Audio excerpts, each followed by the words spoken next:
You glance up. The White Tower is much taller than you imagined. Tall enough to reach a sun. You wonder? A trick of perspective? No. There really are that many stairs. Bolvark doesn't look right, still as he is, but he doesn't rise again.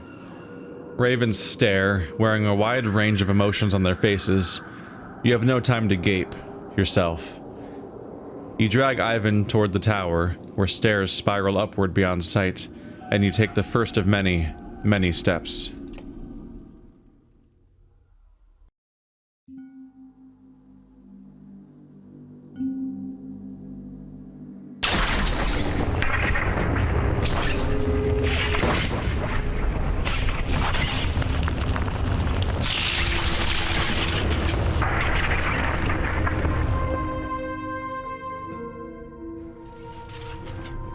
Quickly, to the top of the tower's just up these stairs. This is crazy. I still can't believe that's an actual sun. Are you really going to put it back in the sky somehow? Ivan will. Juno, there has to be some other way. I can't... You can. We've come this far. Wait. Juno. Wait. If this is really happening now, give me a moment. Juno and Ivan embrace, one final time. Ivan whispers something meant only for her. And then you are forced to move on. Is he gonna go through with the sacrifice? That's a hell of a visual.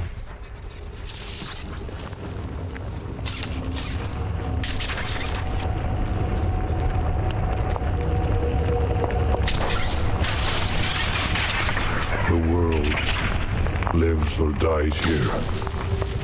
This is it.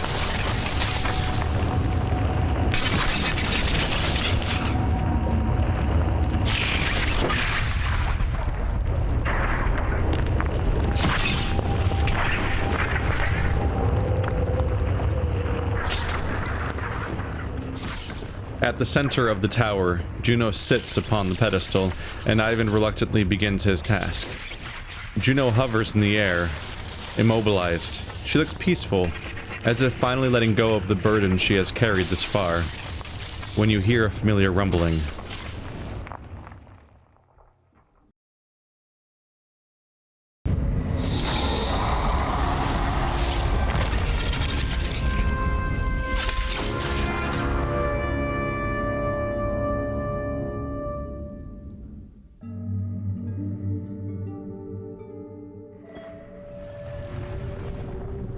The serpent raises its tattered head to the tower top. It speaks in an ancient tongue, as before. Also looks way worse than ever before. Begone, creature. You don't even have the strength to crush this tower anymore. The serpent continues its low, undulating speech, like smoke rolling over seawater. Ivan stops. He's listening. Gor thu svavel. What does it mean? It is giving up. It wants to make a deal. Path, a prophecy of extinction, it says. The darkness will lift, and it will spare Arborang. It consumes only half the world. Half the world? In exchange for what? Juno's energy. If I release it to the serpent, Juno will be gone. But she won't suffer. You can tell Ivan is seriously considering it. Not a great option, is it? So basically, if we... It's questionable. So this thing's supposed to destroy the entire world, but it's losing, so it wants to strike a deal where it only gets to consume half the world, and the other half of the world gets to stay alive. The other side effect being that instead of imprisoning Juno forever and torturing her, basically, she gets to just die. Again. And that's it. But half the world is gone at that point. And also, yeah, the last option's fitting enough. Like, are you going to trust this thing to keep its word? is accurate. Why would you believe this thing would do anything that it says it's going to do? Once it has the power, that's when it's totally capable of just betraying us. Ivan, this isn't what we came to do. Things change, Ivor. This is out of your hands now. Tell me why. Have I not earned that at least? Ivan returns his attention to you with frustration on his face. Behind him, the serpent rattles in resentment at being ignored. Why? Because Juno does not deserve this. Don't you understand what is happening here? How could I? It's been nothing but lies and secrets since we first met. What choice did we have? Try to imagine if I told you the truth when we met. It was hard enough convincing anyone to listen in the first place. Back in Sigerholm, when I begged you to wait for Juno, how long did you wait? Not even a single day. And that, after all I did in Einartoft to save the Varl from complete extinction. No. If you knew the truth, you'd have drowned me in that lake yourself. I couldn't even trust you to save yourselves.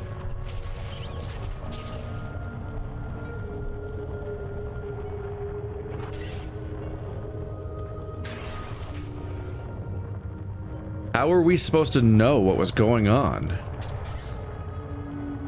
I told you Juno would explain things. You chose not to trust. What's the point of this, Ivor? So brothers and clansmen can keep killing each other over petty disputes? So Varl and Dredge can go on destroying each other over ancient history? Even after we realized the Dredge were only fleeing the darkness, same as the rest of us, even after discovering a Dredge child dying in the snow, an infant, everyone was ready to slaughter it like a pig.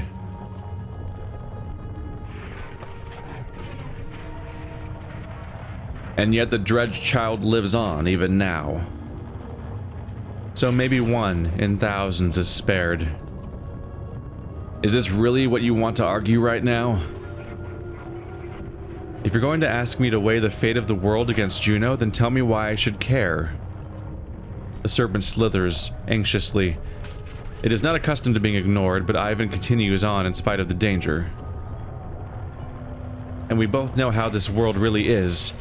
Remember Dangler's Godstone? That old woman lies to our faces about who attacked who.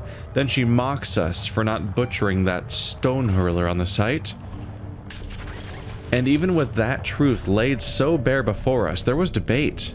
How can we hope to overcome that kind of spite and ignorance, that hatred? What are we fighting so hard to preserve exactly?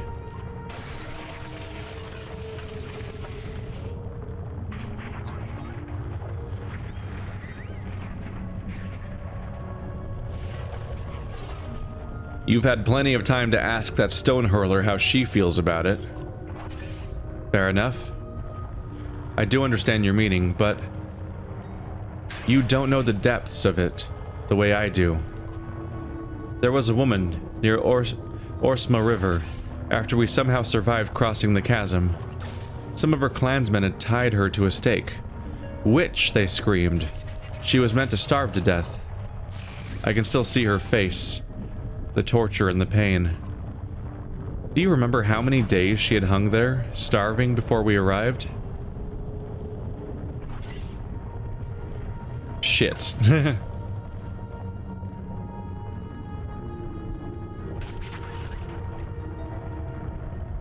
Shit. I only remember that she was not left there to die, thanks to us. 3 days, they said. 3 was accurate, goddammit. Maybe those men lied. Or with the sun stopped, maybe they miscounted. She had been there at least 7 days already. I could feel her agony in the tapestry. According to her own absurd rules, it proved she wasn't a witch. She should have been freed. Could you imagine suffering like that for a world that doesn't even remember you? That's what this is about, isn't it? This is about Juno. Obviously, Ivor? I'm not trying to make everything about Juno. I just need to believe in what I'm supposed to do. Ivan seems to be swayed by your arguments. The coils of the serpent are wrapped tighter around the tower, and you can feel its patience growing thin. When we found Juno's body smashed and broken on the frozen sea, I saw that same fate for her as that poor woman starving to death. Suffering. Alone. Forgotten. Everyone was so quick to give up on her. I'm grateful that you did not, but that's what you're asking me to do now. I mean, everyone was so quick to give up on her because she was seemingly dead, and they don't fully understand that she's bullshit and magical, especially since the backstory of her being immortal had not been explained yet, and so the only in-game reason to think that she could come back from being a puddle of gore is that she does that during combat. I must sound pathetic. I realize it has to be hard to sympathize. But maybe of all people you can, Ivor. When you stood against Bellower on the bridge at Anartoft, I finally recognized you. And I knew what you had done to Reyes and his child. He followed us both to Boersgard to finish the job. What would you give to have Rook back? Don't make Juno suffer an even worse fate. Please, Ivor. Trust me to find a solution. Ivan turns back to the serpent, his body radiating immense power as he speaks to it again. Alfred gives you a severe look, as if to say, he lies. You recall her plan to complete the ritual in place of Ivan. If you're going to do something, it has to be now. I have three options. Trust Ivan and wait. Strike down Ivan, leaving the ritual to Alfrun. Or appeal to him, saying it's not what Juno wanted.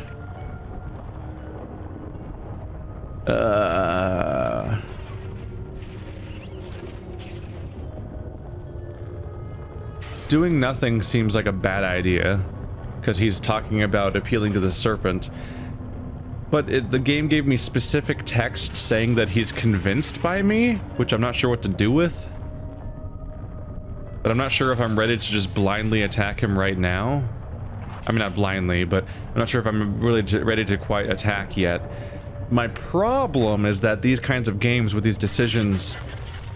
I've been playing a lot of games like this, including this one, really, where sometimes the one it's not always clear, like, if there will be follow-up or not, if I pick something.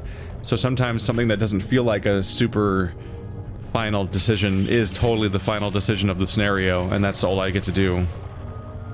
So, like, Ivan saying, Ivan, this isn't what Juno wanted, could potentially lead to more conflict and more struggle and more debate and a better solution. Or I could just, like, meekly say that and he could just ignore me, and then that could just be the end of the entire scenario, and then he does what he wants to do, and there's no follow-up, which is rough to deal with. Not knowing whether or not there'll be a follow-up or not it bothers me. But I'm not quite ready to just outright attack him, but I also don't trust him to not take the Serpent's Deal, because it said he was thinking about taking the Serpent's Deal. And that line about him being convinced, it's not clear. It's not clear whether that means that... It could mean that he's already disregarded the Serpent's method and he's just going to go with it. Or it could mean that I unlocked this option, like maybe option 3 didn't exist until... unless that happened. Like maybe if I picked different things he would not be convinced and then I wouldn't be able to do this one. There's a lot of there's a lot of background elements that I can't know for sure. But I'm not ready to just attack him, so... Ivan, this isn't what Juno wanted. Ivan again stops speaking to the serpent, but this time he turns to you with sorrow instead of anger. Juno is everything this world deserves. Instead, you got me. I'm so tired, Ivor. Courage. This was the hard part. Forgive me, Juno. I'll love you always. I've never seen anything like a sun coming to life. And I hope I never will again. Stuck with him, just a speck so far above our heads was Juno, who turned the darkness into light. Ivan did not want to leave the sun behind as we departed the inner earth. I expect he will return there often. No warp crossed our path on the long trek home. They have all turned to ash. And now, we are coming to this journey's long end. The same thought rattling around my head the whole way. Do I dare to hope?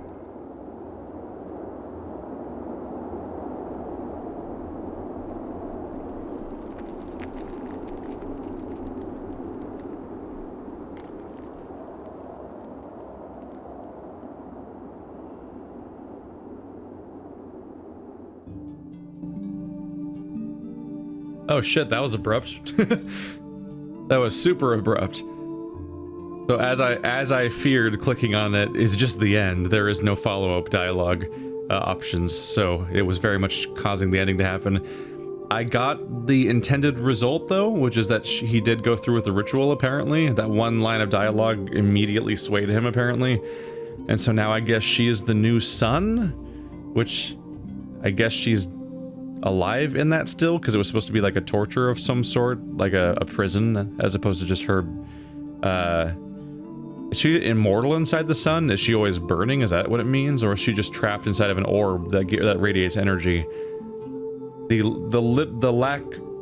I'm not sure about the literalness of the sun, is basically what I'm saying.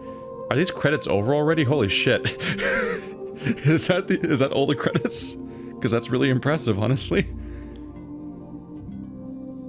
I think that's all the credits. That was like a couple seconds long, I felt like. Yep, alright. Oh, here we go. Also, that landscape is brutal. Not only does it all look dead, it's all spikes. Like, that's gonna be a little hard to irrigate for farmland and stuff like that, if it even is fertile anymore. It's almost hard to believe they really did it. Whatever it is. But the sun's actually moving again. For a long time, things were looking pretty hopeless. The gods are dead. The world turned to dust, and still we survive. Are we all that's left? I don't think so. Life will return. Grass and green will sprout from the dust. I believe there are other survivors. Varl in the north, perhaps huddled around godstones.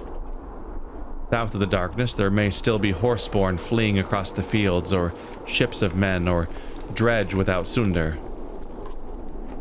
So we rebuild. I just wish that my dad could be here to see this. I know how proud he'd be. For a long time now, I've been thinking of an epic poem. I've never guessed the inspiration. Would you care to hear what I've got? This seems like an ideal moment. Aleo smiles and draws his lute from around his back. He sings with a brightness in his voice. Only the sun has stopped, cut with keen-edged sword. Little did they sleep, lest they not come home. Weary the weight of the sun, of our bones, the hills. The slayer and the slain, from their homes must all flee, and cast their hone into the air. To speak in all tongues, where a foe may lurk, the destined day shall come. The fetters will burst, the brothers fight, and kinship stain, and in fear quake all. The true hero comes reluctantly, raising high their shining light. Alas, the sea is still dead and wide. The hounds are hungered. We live as we live, with a mighty grief that was ours and theirs. Only we few remember it now. Aleo gives a little cough to indicate he's done. It's not bad. A little bleak, maybe. It could use a couple more verses at the end there. Aleo laughs. Aye, you're right. It certainly could. Wait. What is that? Do you see it? You squint into the ashes of twisted land spread out across the horizon. Oddleaf's right.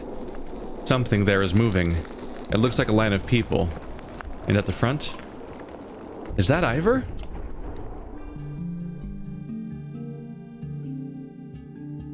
Oh, there's more credits.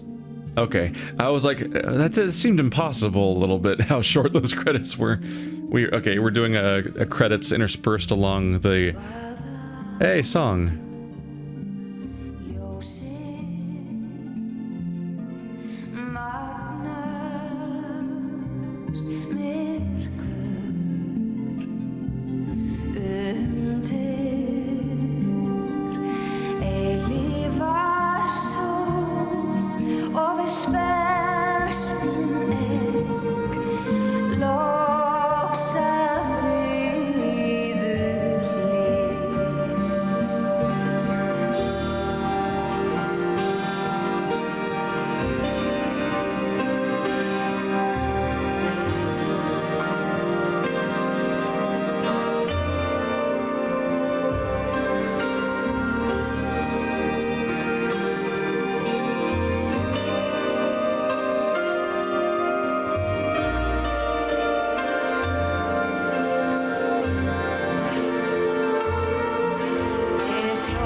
I think we're all out of song.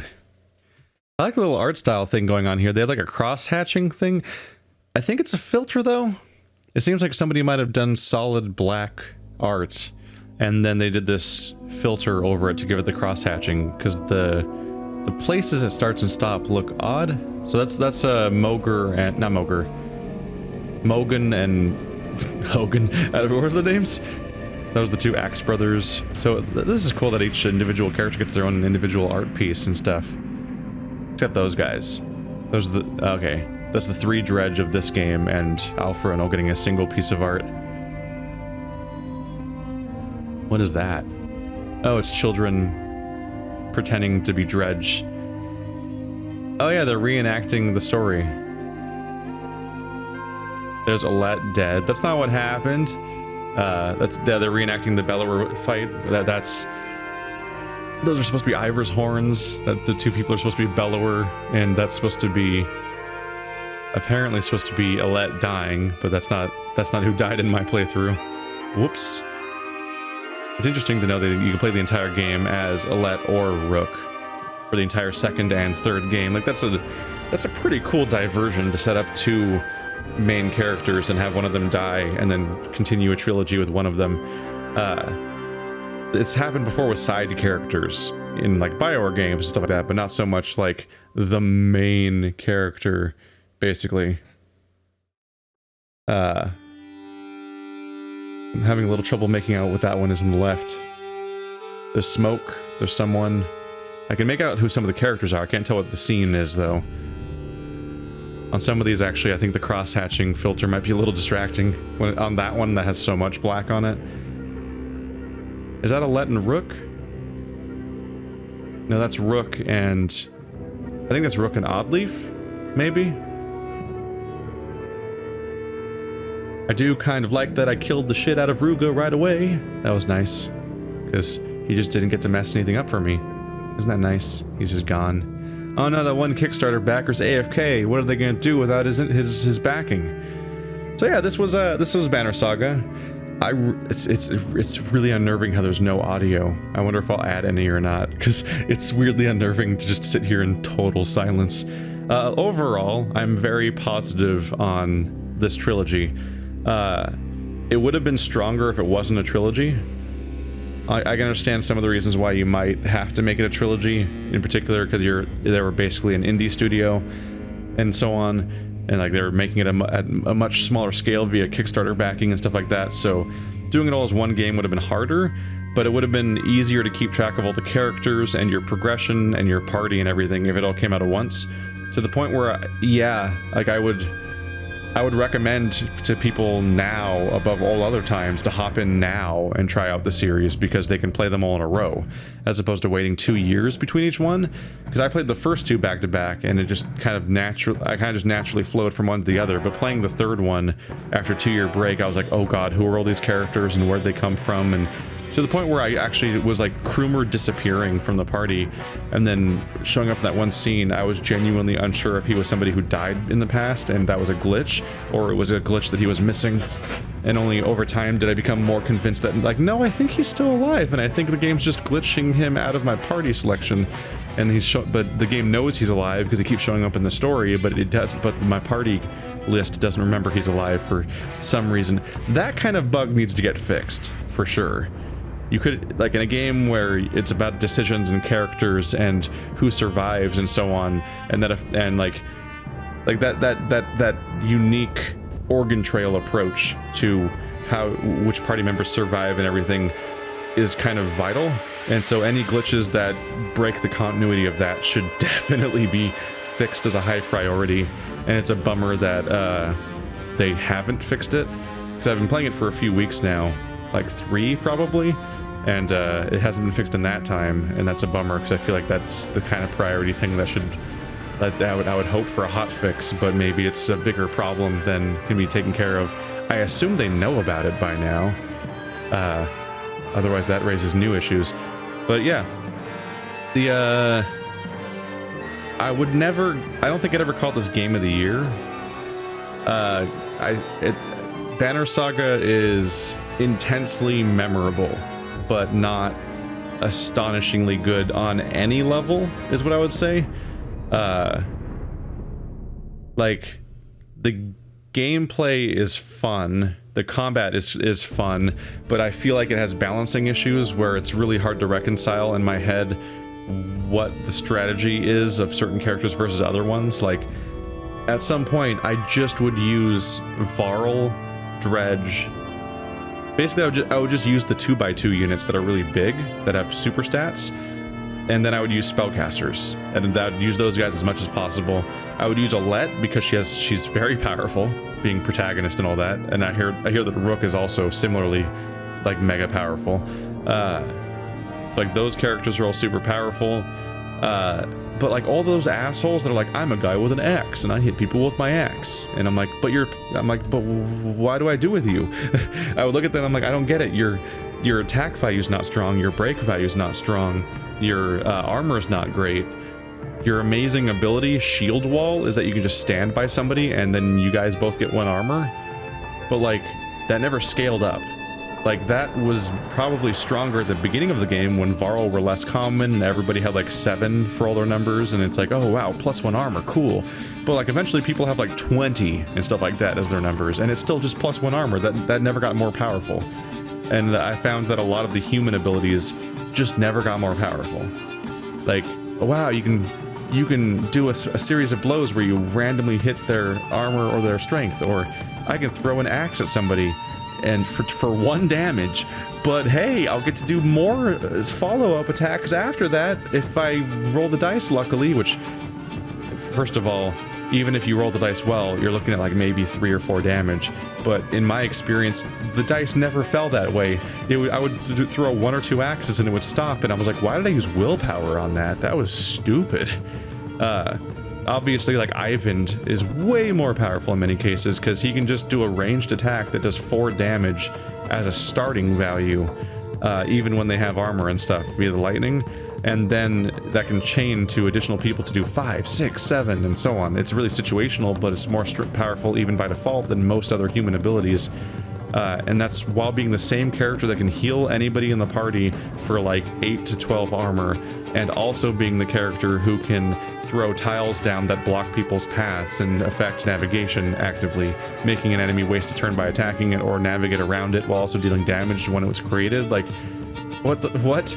How do you compare Eyvind with Mogun in like usefulness? Like, it's really hard to reconcile at some point, and it's at some point there's a whole cast of characters that I would only use if I was stuck with them, but the game also doesn't really create scenarios that often where you're stuck with them, and so that, like, there's not a ton of narrative situations where you're forced to do that stuff. Like, I think of like Lost Odyssey. I remember being like in trouble because there was a train sequence where suddenly I had to use my 3 least used characters because they were the only people in the story I could play with for a bit. I'm like, oh crap, okay, let's figure out how to make this party work.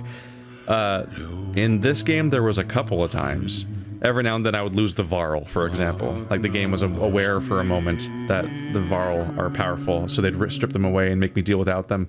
Or they'd arbitrarily split like half my party off and I just have to deal with whoever's left. And those are welcome scenarios to mix things up and make me use those less used characters, but they weren't super common. I feel like part of the reason why we split the party in the first place after because early in Banner Saga started with like 1 group of people at first, more or less, and then quickly started splitting up groups of people, if I remember correctly, and reshuffling them between multiple different groups, like I think there's people who leave Alette's group to join Bulwark's group, for example, and that reshuffles your available characters in interesting ways and has some opportunity. And also splitting your party into multiple locations means that you can't just use the same crew for the entire game. You have to have 2 separate groups of ideal parties. But even at that point, I still more or less could still just get, like, oftentimes it was like, here's my 3 Varl or Varl-like characters. Here's a very powerful assistance character, and here's probably someone who has like a summon or something. Like, being able to summon a bear or a backup unit was pretty powerful. And like, I look at, like, we have 2 rogues in the game. One rogue is just a rogue. The other rogue summons a bear while also being a rogue. And I'm like, what? I'm confused why those 2 characters are in here as if they're supposed to be balanced equally. I'm like, one of them can summon a bear and the other one can't, and that seems to be the only difference that's meaningful. The other one has like 1 other ability that just isn't as interesting. I think they both had the stealth move and they both had the give your teammates a willpower move. I think they might have had both. So it's like the combat has weird character-to-character balancing. The actual tactics and movement and everything was neat. I kind of wished I could preview turns. Like, a lot of games let you preemptively try moving your character and then do the attack, and then you can hit cancel if you don't like how it turned out. I can kind of see why they didn't do that, because the game does have traps in it, so movement can be punishable. and so on. And letting you test move would be a way of cheating that potentially. But at the same time, it's definitely very useful in like a Fire Emblem or whatever other types of games, where to be able to be like plop your character over there and see if the attack range works out on the fly instead of hoping it works out or doing what I did, which was counting out your tiles over and over and over again. That stuff gets a little more frustrating and tedious in ways that a lot of games usually don't require you to be. I think of like how when you're playing XCOM, you can highlight a specific tile and it'll show a percentage over every enemy to tell you what your chance of hitting that enemy is with your normal attack is and stuff like that. Like little moments like that. There's hints of that, because in this game when you move around it shows numbers on all the enemies to see how much damage you would do if you did a standard strength attack against their strength value. But I found that for more skill, like special skill oriented characters, it was a lot more frustrating trying to just get it right about whether or not they'd be in range, and I would lose entire turns just to guesswork of how the turn was gonna turn out and stuff like that. Story-wise, this game falls in the ballpark of games like Wasteland 2 and other CRPGs and stuff, where virtually every character can die, or like the Divinity games. Like a huge percentage of the characters can die and so on, and I have mixed feelings about that, because on one hand it's really cool having super variable outcomes for playthrough to playthrough, but on the other hand it's a little disappointing that said characters are then undeveloped as a result. Like there's a little bit of I guess there's no epilogue, it was just the poem, so that's the last we see of Ivor, is just the decision, and then it's gone. Let's see. Most of the people on the screen are alive still. Only one of them died, technically. One of them's imprisoned forever, though, and stuff. And whatnot. So, story-wise, the overall narrative is pretty blah, because it's just go save the world from the big bad thing. So at that point, you rely on the characters, and some of the characters are pretty interesting. Like Oddleaf is a pretty well fleshed out character, and I think that's in part because I think Oddleaf can't die. I think that's what you start to notice, is that if a character's going to live forever, then they're way more fleshed out and interesting and dynamic, and you like seeing them more. And if they can die, they take a back seat, to the point where it even conflicts with the story sometimes, I feel like, or it guides where people's arcs have to go. Because like Ludin is in a position to become the new leader of Arboring, but he's also unfortunately I think he could have died several times, apparently. So if he could have died, then that means that he might not be available. So that means you have massive variables of how that Arboring scenario should play out based on whether Ludin's alive or not. So what they do is they have him take a back seat voluntarily and just focus on defending the city, because him vying for power and Ruga vying for power with while you're already dealing with like the Alette versus Rook protagonist and so on, is like there's so many variables that it becomes incredibly complex. And I keep hoping to see a game really embrace that and just do the sheer amount of legwork of fleshing out every potential storyline. And on some level I could see how they could potentially get away with that, because this is a mostly text game, so it really, to some extent, just boils down to a significantly more writing and scripting, but maybe not that much more actual game assets necessarily.